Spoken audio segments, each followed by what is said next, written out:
When General Nhlanhla Mkhonazi dropped that nuclear bomb on Sunday the 6th of July 2025, few details stood out. The Vusi Matlala cartel and the arrest of a man named Katiso Molefe. Molefe wasn't just any suspect. He was arrested by officers from intelligence at his luxurious Santin home in December of 2024 in an operation that looked more like a scene from an action movie. Then the Hawks came in guns blazing and a Metro Police chopper was hovering above. Shockingly, they were there to stop the arrest. And according to the lead investigator, a shootout between the cops nearly broke out. That alone told a story that this Molefe guy has power, real power, friends in high places. But who exactly is Katiso Molefe? Maybe let me pause on that one and come back into what had happened prior to us receiving the results from the test team, ballistic test result.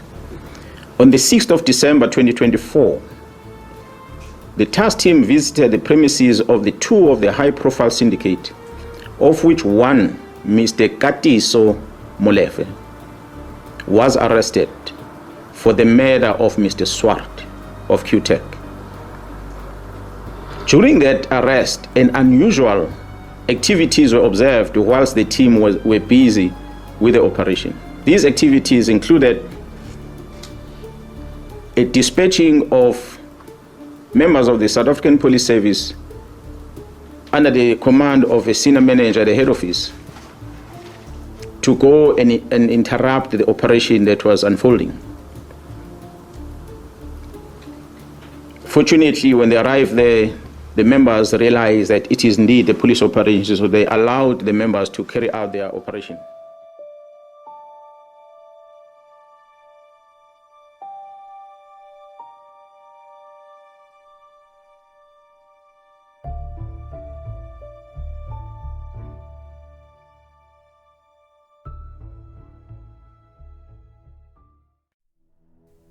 On the 17th of April 2024 in Vereeniging, Amand Swart, an engineer, was laid down in a hit. He was hit 23 times in the driveway of his workplace. His colleagues rushed out to the gate in horror. The scene was brutal, but why would anyone want him dead?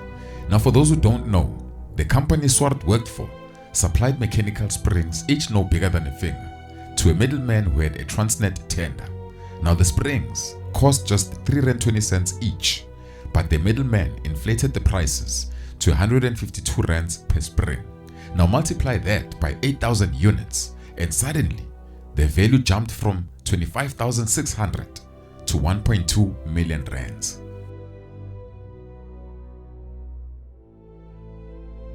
Someone at the engineering firm had blown the whistle on the outrageous price gouging, but the shooters got it wrong. They thought Swart was the whistleblower. He was executed for a truth he didn't even tell.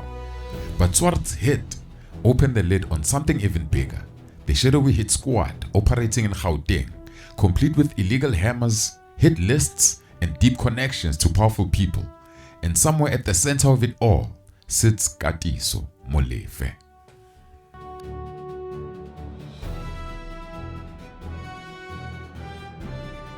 If you remember, General Mkhonazi mentioned something shocking, how the KZN Political Killing Task Force was sent to Johannesburg to assist intelligence in solving major crimes. One of those missions led to a dramatic breakthrough.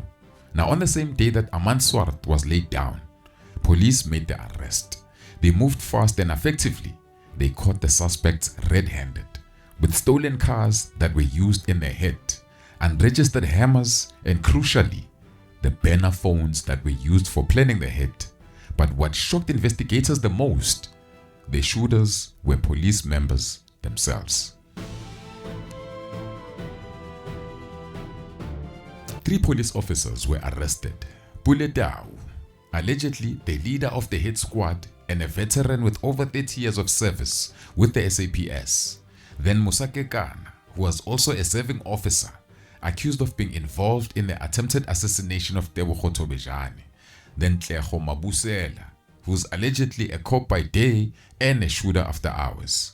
Now together, they formed what law enforcement is now calling an effective hit squad, accused of carrying out multiple assassinations across GP.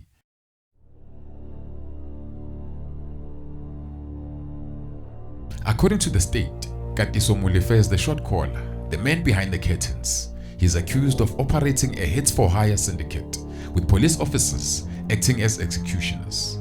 But this wasn't just a rogue unit. What police uncovered was a fully organized crime group, a real-life underworld outfit with clear hierarchy, structure, and a deadly efficiency. Now each member had a role.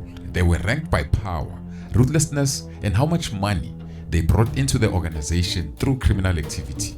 Now the group had access to intelligence gathering tools, a steady supply of illegal hammers, and most importantly, protection from prosecution.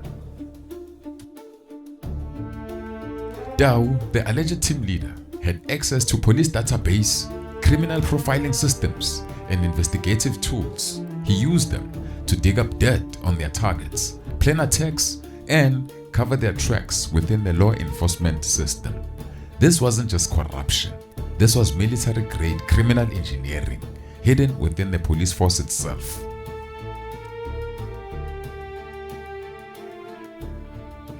Katiso Molefe was arrested in December of 2024, but the way it all went down sounds like a scene straight out of an action movie.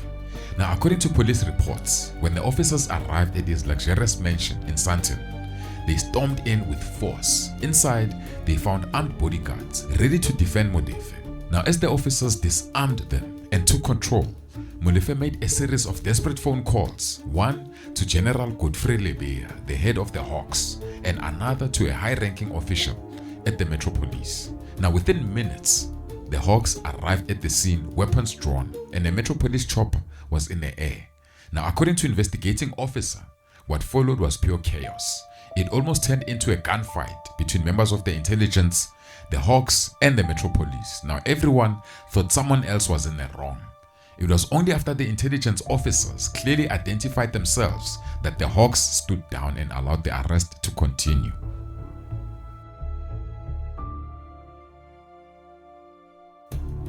But Molefe and General Lebeya deny all of this. They claim it's been exaggerated. Lebeya insists the whole situation was a misunderstanding. According to him, he got a call from an unknown person. The caller said he was being arrested by people pretending to be the Hawks. Concerned that criminals were impersonating law enforcement, Lebeya says he sent his team to the location to investigate. But once his team arrived and realized that the arrest was being carried out by legitimate intelligence officers, they backed off. Still, that explanation raises serious questions. Why would the head of the Hawks rush a team to verify the arrest of one man, especially someone like Molefe? Would he do the same for a random person from Gwamhlabuya Lingan who calls to say fake police were arresting him? Would there be helicopters, armed police officers racing to the scene? Hey, I don't know, man. Maybe I'm wrong. But according to Lebeya, he doesn't even know Molefe. But to many observers, the whole incident feels like a power move. This feels like it was an attempt to stop the arrest of a powerful man. But hey, man, who knows? Whether it was a misunderstanding or something far sinister, one thing is clear. Katiso Molefe isn't just another suspect. He's a man who, when cornered, he can make the right calls. And he nearly sparked a war between law enforcement agencies.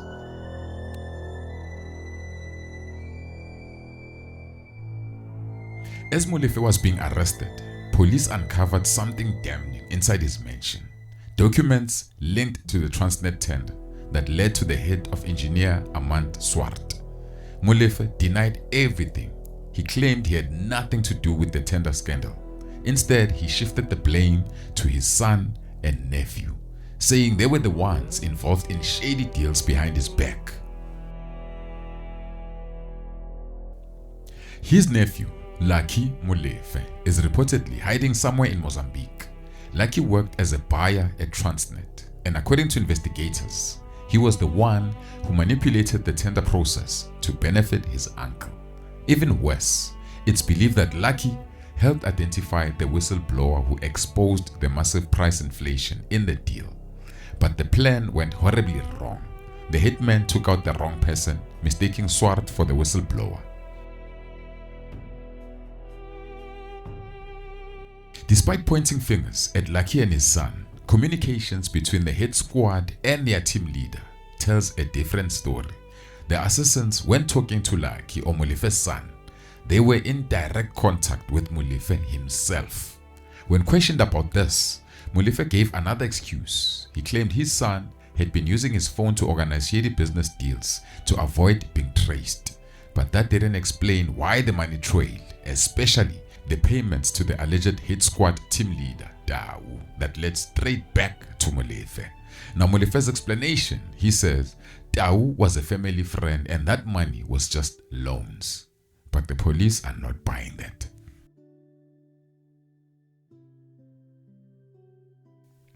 Back in the early 2000s, Molefe was arrested in North London inside an apartment loaded with 25 ecstasy pills, 5.2 kilos of coke, some weapons and some cash. British authorities also discovered a receipt for transformers shipped from South Africa. When they followed up, they found over a ton of high-grade weed, valued at £4.5 million at the time. Molefe had entered the UK using a fake Lesotho passport under a fake name. Because of his wealth, underworld ties, and international connections, the court has refused to grant Molefe bail, calling him a flight risk.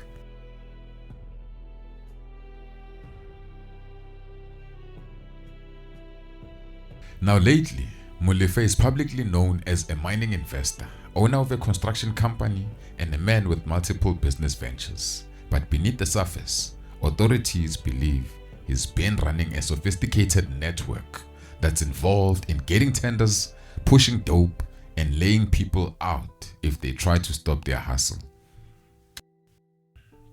Right now, the exact link between Vusi Matlala and Katiso Molefe remains a bit of a mystery.